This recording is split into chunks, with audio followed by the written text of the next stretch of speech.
Hello students, आज का lecture बहुत इम्पोर्टेंट है। आज हम बात करेंगे गेहूं पे। ओके गाइज, आज हम बात करेंगे गेहूं पे, जो कि बहुत ही इम्पोर्टेंट है। और आज का लेक्चर बहुत ही इंटरेस्टिंग होगा। और इस लेक्चर को देखने के बाद आप अपने आप में सोचोगे, यस मैं आज कुछ पढ़ा हूँ। ओके, तो चलिए स्टार्ट करते हैं गेहूं। ओके, स्टार्ट करेंगे गेहूं, जो कि बहुत ही इम्पोर्टेंट चैप्टर है। ओके गाइस, तो रेडी हो जाइए। पहले हम कीवर्ड्स पढ़ेंगे गेहूं का। पहले हम कीवर्ड्स देखेंगे। ओके, और उस कीवर्ड से बहुत सारे क्वेश्चंस निकलेंगे। ओके, जो कि एनसीईआरटी बेस्ड निकलेंगे क्वेश्चंस। और हम तो एनसीईआरटी से बाहर जाएंगे, लेकिन पहले हम कीवर्ड्स देखेंगे। और फिर अगर हम एनसीईआरटी पढ़ेंगे तो सारे क्वेश्चंस के आंसर मुझे मिल जाएगा। ओके गाइस, तो चलिए स्टार्ट करते हैं। देखिए, ये है गेहूं, जो कि रबी क्रॉप्स है। ओके गाइस, ये क्या है? रबी क्रॉप्स है, रबी की फसल है। ओके, तो ये रबी की क्रॉप्स हैं, ये रबी की फसल है। ओके, गेहूं रबी की फसल है। और ये जो है खाद्यान्न फसल है। इनको हम खाद्यान्न फसल भी कहते हैं। ओके, इनको हम क्या कहते हैं? खाद्यान्न फसल भी कहते हैं। ओके, और इनका जो है लैटिन नाम ये होता है ट्रिटिकम एस्टिवम। इनका लैटिन नाम क्या होता है? Triticum aestivum. इनका क्या है? लैटिन नाम है। ओके गाइज, तो अगर क्वेश्चन आएगा कि गेहूं का लैटिन नाम क्या है, तो आंसर होगा ट्रिटिकम एस्टिवम। ओके, और जो है धान के बाद जो है दूसरा स्थान जो है वो गेहूं का आता है। सब पहला स्थान धान का आता है, वो हमने धान के लेक्चर में बताया हुआ हूँ। और दूसरा स्थान जो है धान के बाद वो किनका आता है? गेहूं का आता है। ओके गाइस, किनका आता है? गेहूं का आता है। और कंसेप्ट समझ देखिए, विश्व के प्रायः जो है सभी भाग में गेहूं का खेती होता है। सभी भाग में गेहूं का खेती होता है। ओके, और जो है विश्व का जो है, वर्ल्ड का जो है, मान लीजिए वर्ल्ड, ओके माना है मैंने सिर्फ। और इसका जो है इनको 23% भाग में जो है क्या होता है? गेहूं की ही खेती होती है। वर्ल्ड का 23% में जो है गेहूं की खेती की जाती है। ओके, और जो है विश्व में जो है सबसे अधिक क्षेत्रफल में जो है, सबसे अधिक एरिया में जो है, क्षेत्रफल में जो है सबसे अधिक क्षेत्रफल में जो है गेहूं उगाने के 3 राष्ट्र हैं। कितने? 3 राष्ट्र हैं। तो नंबर फर्स्ट पे आता है भारत, सेकंड पे आता है रशियन, और आपका थर्ड पे आता है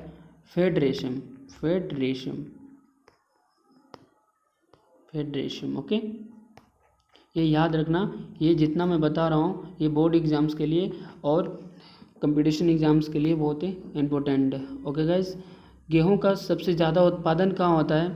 तो देखिए, गेहूं का जो है सबसे ज़्यादा उत्पादन होता है आपको फ्रांस में। कहाँ? सॉरी चीन में होता है। कहाँ होता है? चीन में होता है। ठीक, चीन के बाद कहाँ होता है? हमारे देश में, भारत में। ओके, और भारत के बाद आपका अमेरिका हुआ, और उनके बाद होता है फ्रांस में। ओके, तो अगर क्वेश्चन आया विश्व में सबसे अधिक क्षेत्रफल में गेहूं उगाने वाले राष्ट्र कौन है?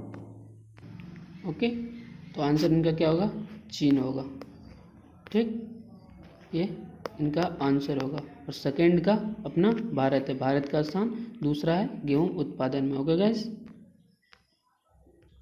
देखिए 23% भाग में जो है 23% भाग में जो है किनका होता है? और चीन जो है इनका फर्स्ट पोजीशन है। किसमें? धान उत्पादन, गेहूं उत्पादन में चीन का फर्स्ट पोजीशन है। और सेकंड पोजीशन किनका है? सेकंड पोजीशन भारत का। ये क्वेश्चन आएंगे, वेरी वेरी इंपॉर्टेंट है, तो इनको आप हमेशा याद रखना। ओके, देखिए गेहूं जो है ये ठंडे वाले फसल है। लेकिन ठंडे वाले फसल है। ओके, कोल्ड, ओके लिख देते हैं, विंटर लिख देते हैं। ओके, विंटर,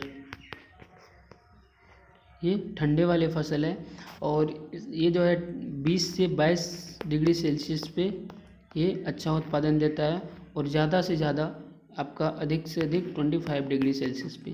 ठीक, ये गेहूं का है। ओके गाइस, लेकिन जब गेहूं का पकने का समय आता है, जब उसमें बालियां पकने का समय आता है, तब उनका टेम्परेचर जो है वो 14 से 15 डिग्री सेल्सियस होना चाहिए।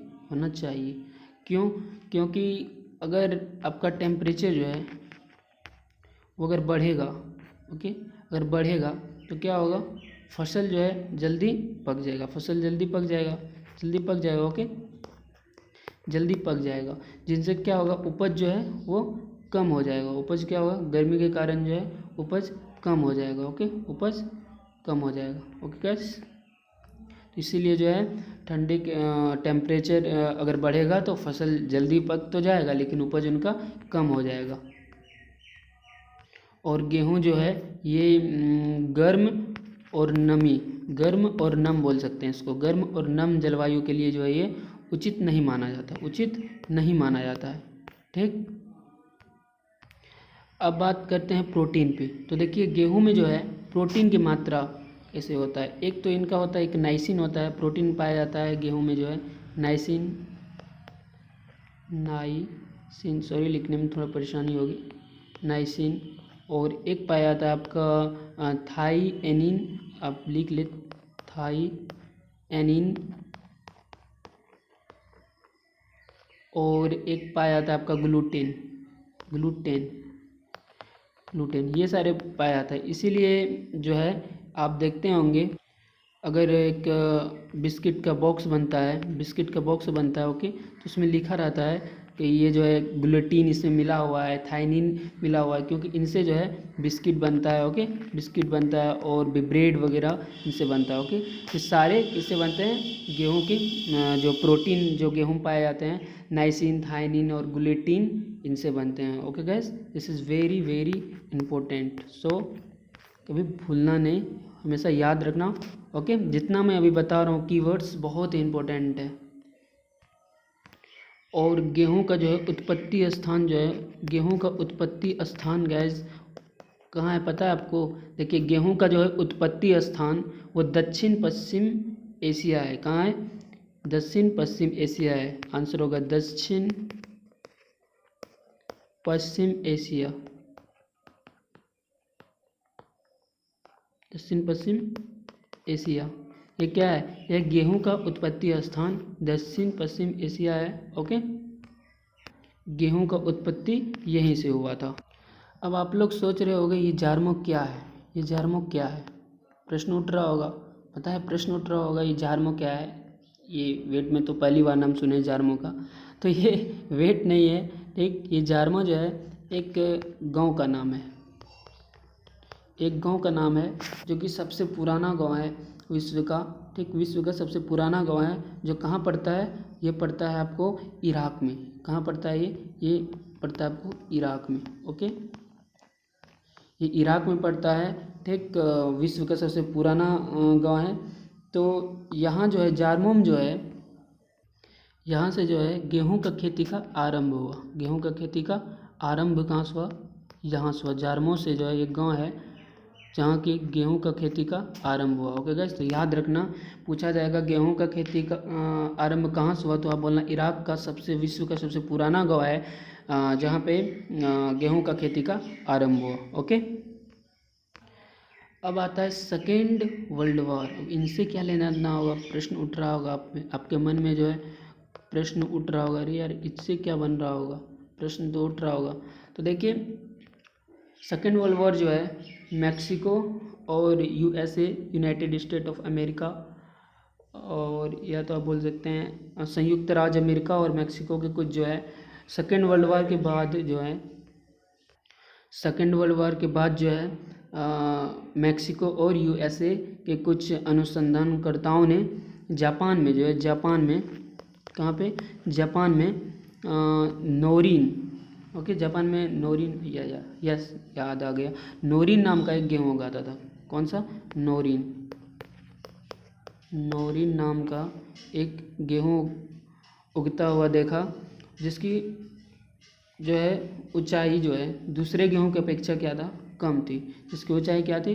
दूसरे गेहूं की अपेक्षा कम थी। तो सेकेंड वर्ल्ड वॉर से आप याद रखेंगे कि देखिए सेकेंड वर्ल्ड वॉर के बाद जो है मैक्सिको और यूएसए के कुछ अनुसंधानकर्ताओं ने जापान में नोरिन नाम का एक गेहूं उगता हुआ देखा। किस नाम का? नोरिन नाम का। ओके, नोरिन नाम का। ओके, एक गेहूं उगता हुआ देखा जिसकी ऊंचाई क्या थी? दूसरे गेहूं की अपेक्षा कम थी। ओके, और जो है नोरिन की उत्पादन क्षमता भी कम थी।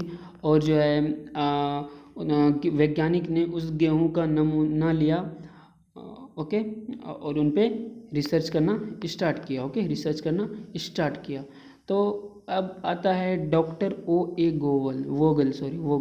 तो डॉक्टर वोगल ये क्या है? साइंटिस्ट ही होगा, नाम से ही पता चलता है। यहाँ पे इसे दे दो, यहाँ भी इसे दे दो, वोगल।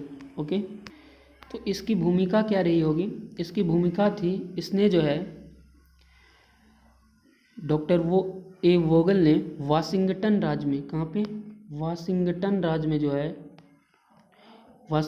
राज्य में सर्वप्रथम अमेरिकी गेहूं के साथ नोरिन का संकर कराया। कौन गेहूं के साथ? अमेरिकी गेहूं के साथ, जो कि अमेरिका का था, के साथ नोरिन का क्या कराया? संकर करवाया। क्या करवाया? संकर करवाया। ओके, नोरिन के साथ। ओके, तो डॉक्टर वोगल ने क्या किया? वाशिंगटन राज्य में सर्वप्रथम अमेरिकी गेहूं के साथ नोरिन का संकर कराया। ओके, और उस गेहूं का नाम दिया जेन्स। क्या नाम दिया? जो वह संकर कराया फिर उनका नाम दिया जेन्स। ओके, ये संकर हाइब्रिड गेहूं का नाम दिया। ओके गाइस, तो वो सारे इंपॉर्टेंट है। और एक इम्पोर्टेंट क्वेश्चन इसमें होता है 1963 में जो है बोनी किस्म भारत है। भारत कब आया? 1963 में कौन? बोनी किस्म भारत आया, ये याद रखना। अब बात आती है अपनी बिहार की। ओके, अब बात आती है अपनी बिहार की। तो देखिए, बिहार की बात देखें आप तो सभी जिलों में गेहूं की कुल खेती 22 लाख हेक्टेयर भूमि में होता है। कितना? 22 लाख पर हेक्टेयर में होता है, सभी जिलों में, ठीक होता है। और कुल उत्पादन जो है इनका 60 से 65 लाख टन है। ओके, इनका कुल उत्पादन। और उत्पादकता कितना है? इसका उत्पादकता है 2800 से 3000 किलोग्राम पर हेक्टेयर। ओके, तो उत्पादकता रहता है। देखिए, बिहार में जो है कुछ जिले हैं, कुछ डिस्ट्रिक्ट हैं, जैसे वे आपके रोहतास, ओके, और आपके हुए पूर्वी चंपारण, ओके, पीसी काम चल जाएगा। ओके, और एक वे मधुबनी, ओके, और एक वे आपके नालंदा। ये गेहूं के उत्पादन यहाँ पे अच्छा रहता है। ओके, ये बिहार के कुछ जिलों में। ओके गाइस, तो ये रहा अपना की पॉइंट्स। ओके, बताओ इनसे आपका कितना क्वेश्चन निकला? बहुत सारा क्वेश्चन निकला इनसे। तो अगर और भी कोई प्रॉब्लम हो इनसे, और कोई भी क्वेश्चन आपको समझ में नहीं आया हो, और जो भी बोले हैं नहीं आया हो, तो प्लीज़ कमेंट सेक्शन में कमेंट करें। ओके, और एक बात याद रखना है, वीडियो को आप लोग शेयर करो और सब्सक्राइब करो, और व्यू भी कम आ रहे हैं तो व्यू भी बढ़वाओ।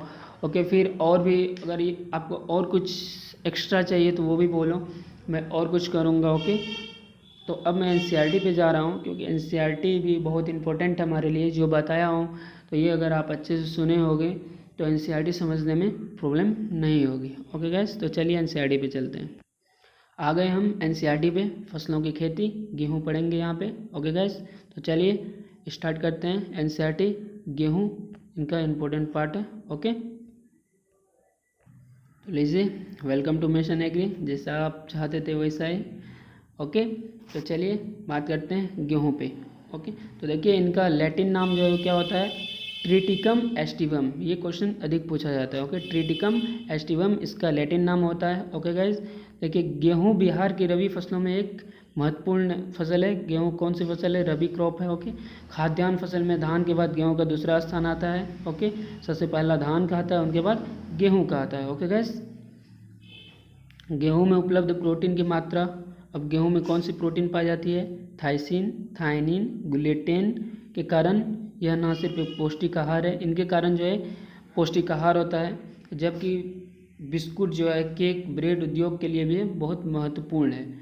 और गेहूं का भूसा जो है वो एनिमल्स के लिए जो है, पशु चारा के लिए जो है, ये बहुत ही महत्वपूर्ण है और अच्छा स्रोत है उनके लिए, ओके, पशु के लिए।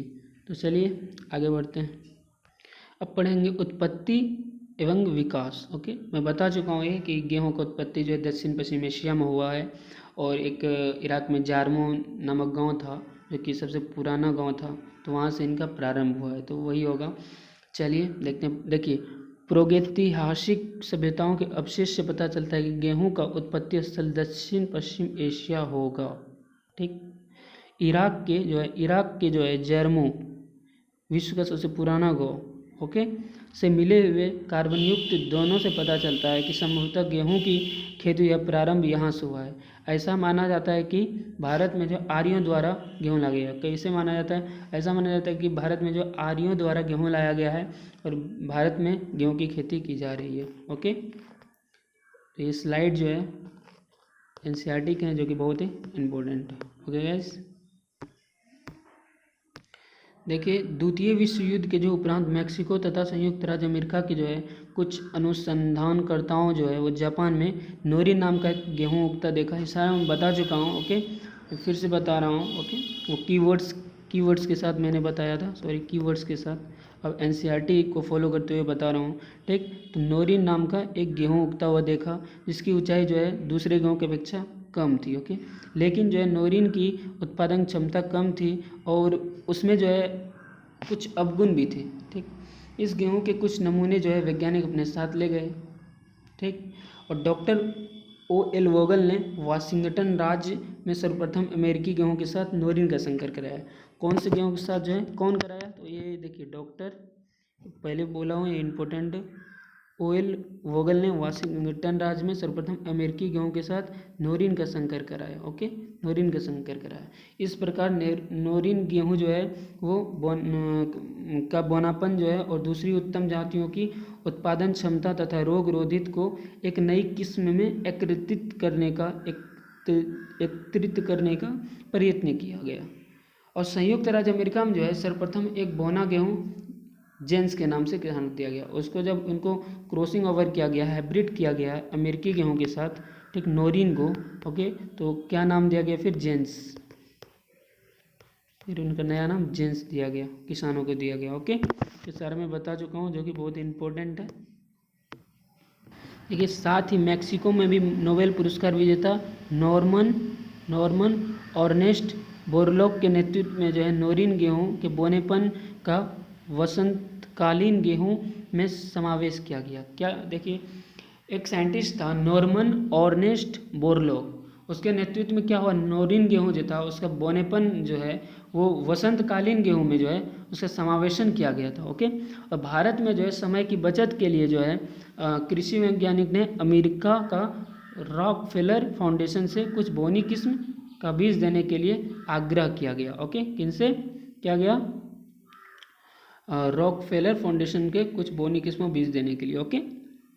इस प्रकार भारत में जो है कब गेहूं बोनी किस्म की आई? बोनी किस्म की गेहूं मैं बता चुका हूँ 1963 में आई है, ठीक। और जो है प्रारंभ में जो है सोनार 63, सोनारा 63, सोनारा 64, लरमारोहो उसके बाद 64A, मायो 64 में से प्रत्येक किस्म का 100 किलोग्राम बीज तथा 613 दूसरी किस्मों के नमूने भी भारत को मिले, ओके। कहाँ से मिले? अमेरिकी से। देखिए, अमेरिकी से नहीं, रॉकफेलर फाउंडेशन से, ओके, ये इम्पोर्टेंट। देखिए, रबी जो है 1964 में, ये ईस्वी याद रखिएगा, रबी जो है 1964 में अखिल भारतीय गेहूं विकास परियोजना के अंतर्गत देश में 155 शोध केंद्र पर मैक्सिको से आए बोने गेहूं किस्म का परीक्षण किया गया। और परीक्षण में जो है सोनारा 64 तथा लरमा रोजो का उपज स्थानीय लंबी प्रभेदों की तुलना में ज़्यादा मिला। तो देखिए, जब परीक्षण किया गया 1964 में 155 शोध केंद्र पर मैक्सिको से आए जो थे बोने गेहूं की किस्म, तो देखा गया कि परीक्षण में जो सोनारा 64 और लरमा रोजो ठीक। ये जो इसकी उपज जो है स्थानीय लंबी प्रभेदों में की तुलना में ज़्यादा था। क्या था? ज़्यादा था। और 1965 में जो है सोनारा 64 और लरमा रोजो इलेक्शन हुआ। ठीक। इसका भी प्रशिक्षण हेतु दिया गया। ठीक। और देखिए इसके साथ ही गेहूं के किस्मों के विकास में सोनालिका, कल्याणन, सोना आया। ओके। और 1970 में यूपी 301, ओके, 1970 में यूपी 301 हीरा तथा लाल बहादुर किस्मों को विकसित किया गया। 1970 में किसको विकसित किया गया? यूपी 301, ओके, और हीरा लाल बहादुर किस्मों को विकसित किया गया। प्रत्येक वर्ष जो है गेहूं की बोनी किस्म का विकास देश के कृषि जलवायु क्षेत्र हिसाब से निरंतर किया जा रहा है और भी इनका निरंतर किया जा रहा है और आज के दिन भी इन पे काम किया जा रहा है। ओके गाइस, तो जो हम बताए थे वही इसमें है। ओके, अब बात आती है बिहार की। मैं बिहार तक बता चुका था। देखिए बिहार के जो सभी ज़िलों में जो है गेहूं का कुल खेती 22 लाख हेक्टेयर भूमि में की जाती है। ओके, कुल उत्पादन 60 से 65 लाख टन के आसपास रहता है और उत्पादकता कहाँ तक रहता है? चलिए बताइए। बता चुका मैं 2800 से 3000 किलोग्राम प्रति हेक्टेयर रहता है। और बिहार में जो है रोहतास, पूर्वी चंपारण, सिवान, मुजफ्फरपुर, ये सारे में बता चुके प्रमुख जिला है जिनमें जो है उत्पादन ठीक ठाक दिखता है। ओके, तो चलिए अब एनसीईआरटी के बाहर चलते हैं। एनसीईआरटी ये हुआ, इनके अब हम बाहर चलते हैं। ओके, तो देखते हैं यहाँ पे क्या है।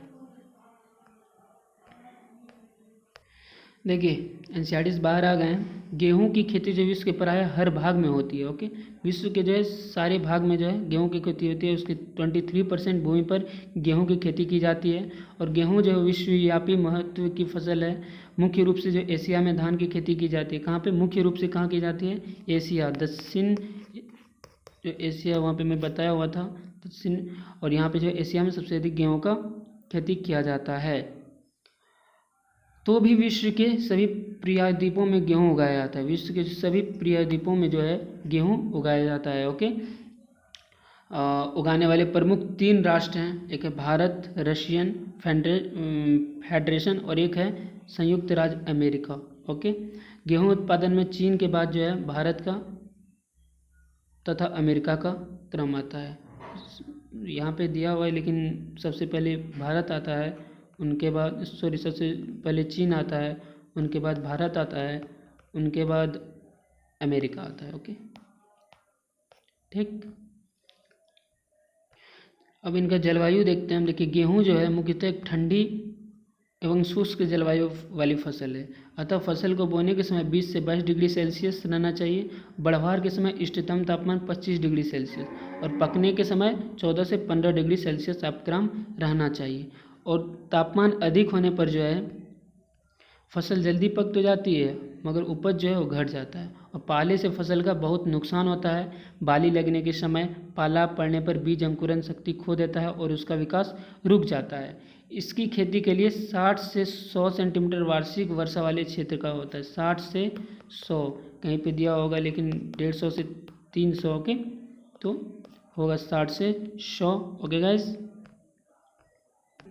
पौधे की वृद्धि के लिए जो वातावरण में 50 से 60% आर्द्रता उपयुक्त पाई गई है। ओके, और ठंडा शीतकाल तथा गर्म ग्रीष्मकाल गेहूं को बेहतर फसल के लिए उपयुक्त माना जाता है। किसको? ठंडा शीतकाल और गर्म ग्रीष्मकाल गेहूं की बेहतर फसल के लिए उपयुक्त माना जाता है। और गर्म और एवं नम जलवायु गेहूं के लिए उचित नहीं होती है क्योंकि ऐसे क्षेत्रों में फसल में रोग लग जाते हैं। ओके, ये मैं बता चुका हूँ। ओके, ऑलरेडी मैं डिस्कस कर चुका हूँ। आगे बढ़ते हैं। देखिए बोने का ये जो है सोइंग टेम्परेचर दिया हुआ है यहाँ पे कब 18 से 20 डिग्री सेल्सियस इस डायग्राम में स्पष्ट दिख रहा है आपको। और जब हम हार्वेस्ट करेंगे, हम काटेंगे उनको तब डिग्री रहना चाहिए कितना सेल्सियस? 20 से 25 डिग्री सेल्सियस। ओके गाइज, ये एनसीईआरटी का है। ये जो है एनसीईआरटी का है।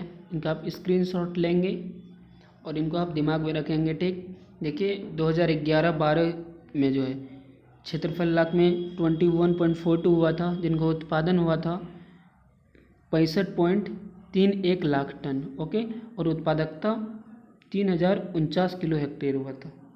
और देखिए 2012 से 13 उनसे बढ़ा ठीक 22.08। और ये देखिए बढ़ते क्रम में जब से जो है ये गेहूँ जो है ये बढ़ते जा रहे हैं अभी तक, और इसका उत्पादन में जो है बढ़ोतरी हो रही है। ओके, ये हम कह सकते हैं। देखिए यहाँ पे 61.74 उत्पादन लाख टन हुआ, फिर इसका प्रति हेक्टेयर 2797 हुआ। ओके, फिर देखिए अधिक क्षेत्रफल के अनुसार देखेंगे तो ये बढ़ते जा रहा है। ओके, अब देखिए 2013-14 में देखिए 21.49 61.35 इसका उत्पादन हुआ लाख टन, और 2855 जो है इसका उत्पादकता हुआ, और 2014 से 15 जो है 21.54 इसका क्षेत्रफल लाख हेक्टेयर में किया गया था, और उत्पादन हुआ 35.70 लाख टन, और उत्पादकता इनसे मिली कितना kilo hectare 1657 kilo hectare. Okay guys, आ रही बात समझ में? तो इनके स्क्रीनशॉट ले, ये भी एनसीईआरटी से मैं इसके बारे में डिस्कशन कर चुका हूँ। ओके, तो ये लास्ट स्लाइड आप देख लो, जलवायु पे हम डिस्कस करेंगे। ओके, तो देखिए गेहूँ ठंडे मौसम की फसल है। गेहूँ कौन से मौसम की फसल है? ठंडे मौसम की फसल है, और ये रबी है, और इसके लिए विभिन्न अवस्थाओं पर विभिन्न तापमान की आवश्यकता होती है। ओके, इनकी आवश्यकताओं पे भिन्न भिन्न तापमान की आवश्यकताएं होती है। अंकुरता के लिए जो है इनका तापमान जो है 20 से 25 डिग्री सेल्सियस होना चाहिए बढ़वार, और इष्टतम तापमान 25 डिग्री सेल्सियस होना चाहिए। ओके, ज़्यादा से ज़्यादा 25 डिग्री सेल्सियस होना चाहिए, वैसे जो है 20 से 25 डिग्री सेल्सियस होना चाहिए। और जो है दाना भरते समय जो है पकने के समय इष्टतम औसत तापमान इनका कितना होना चाहिए? 14 से 15 डिग्री सेल्सियस। ये इम्पोर्टेंट है ये दोनों। ओके, 14 से 15 डिग्री सेल्सियस। जलवायु परिवर्तन के कारण जो है तापमान का बढ़ना और वर्षा का कम होना अनुमानित किया जा रहा है। जलवायु जो है, जलवायु का चेंज होने के कारण जो है क्या होता है कि तापमान कभी बढ़ता है, कभी बारिश होती है, तो फिर घटता है, ठीक, और वर्षा का कम होना, और वर्षा जो कम होता है इससे क्या होता है? जलवायु में परिवर्तन देखा जाता है। और ऐसी स्थिति में बिहार के ऐसे राज्य में जहाँ ठंड पहले से ही कम पड़ता है, ओके, जहाँ पे ठंड पहले से ही कम पड़ता है, जलवायु परिवर्तन के कारण गेहूँ की उत्पादकता पर प्रतिकूल प्रभाव पड़ता है। देखिए, तो इनसे माना गया है कि जलवायु जो है, ये पॉइंट बहुत ही ज़्यादा इंपॉर्टेंट, इनको समझ जाइए कि जलवायु जो है परिवर्तन के कारण जो है क्या होता है कि कभी कोई मौसम में बारिश हो जाती है, कभी ठंड पड़ जाती है, कभी गर्मी, इससे क्या होता है? जलवायु को परिवर्तन होता है। और इस कारण से बिहार राज्य में जो है जहाँ ठंड जो है पहले से पड़ रहा है, जहाँ जो है ठंड पहले से पड़ रहा है, तो वहाँ पे क्या हो जाता है? वहाँ पे जलवायु का परिवर्तन देखने को अधिक मिलता है। ओके, और जो है गेहूँ का उत्पादकता पे जो है प्रतिकूल प्रभाव पड़ जाता है। ओके, तो आज के लिए इतना ही। आज का लेक्चर बहुत ही ज़्यादा इम्पोर्टेंट था, तो देखना नहीं मिस करिएगा। ओके गाइस, और अगर ये वीडियो आपको अच्छा लगा तो लाइक करिए, सब्सक्राइब करिए और शेयर करिए। ओके, ये हमारा चैनल है, और ये हर एक चैप्टर के साथ हर एक कंसेप्ट का क्लियर करूँगा मैं। और कोई भी क्वेश्चन में परेशानी हो रही है पढ़ाया हुआ में, आप क्वेश्चन को कमेंट में बॉक्स में लिखिए, मैं उनका सॉल्यूशन करूँगा और आपको सेंड करूँगा। और कोई भी प्रॉब्लम हो तो आप पूछ सकते हैं कमेंट सेक्शन में। Okay, so please like, subscribe and share my channel. Okay दोस्तों, मिलते हैं नेक्स्ट लेक्चर में जो कि गेहूं पे होगा। Okay, bye.